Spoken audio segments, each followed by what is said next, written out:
я специально хочу подчеркнуть, что вот в ряде документов нагайцы часто называются татарами нагайскими.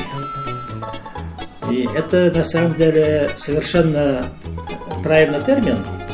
Пока Ногайск когда существовала, вобрав в состав себя вот эти группы, мы на самом деле имеем в их лице этих групп минцы, потом кипчаки, потом тамьянцы или тама, потом еще ряд других групп, про которых я скажу еще.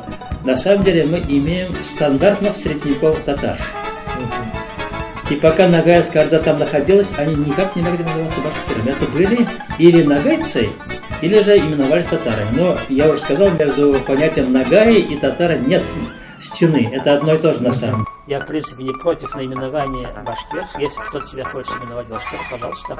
Но я считаю, что северные группы, живущие в Башкортостане, которые имеют тесную связь с татарами, татарскую культуру, татарский язык, это и есть фактически составная часть татарской нации.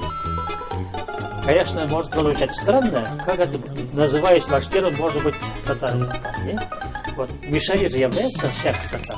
Кряшина также является частью, а мы по другим народам тоже знаем. Скажем, в составе англичан там есть валлийцы, шотландцы, в составе французов такие группы есть, бретонцы там, скажем, вот. В составе испанцев есть каталанцы. У всех крупных наций есть такие группы.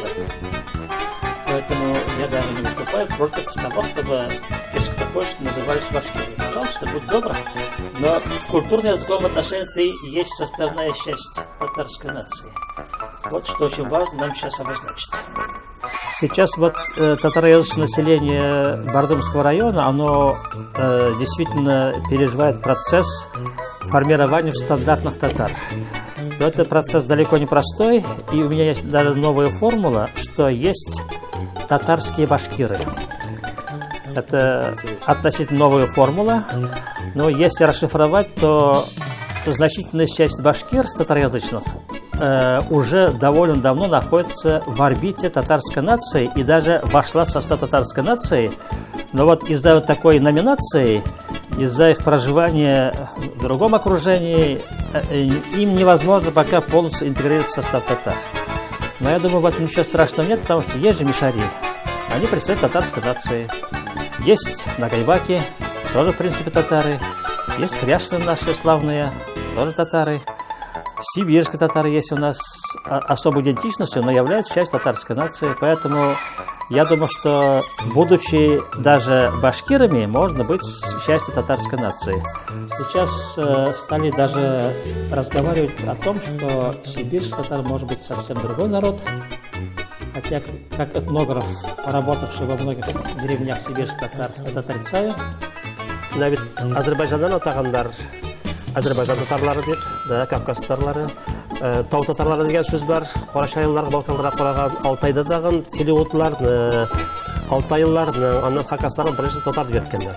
Вообще западные казахи во многом состоят из татар и из нагайцев. Ну, нагайцы тоже татары на самом деле.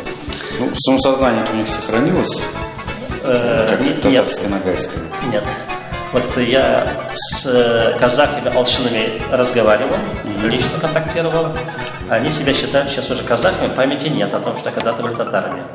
Когда я им объяснил, что они относятся к древним татарам, они с большим недоверием отнеслись к этой информации.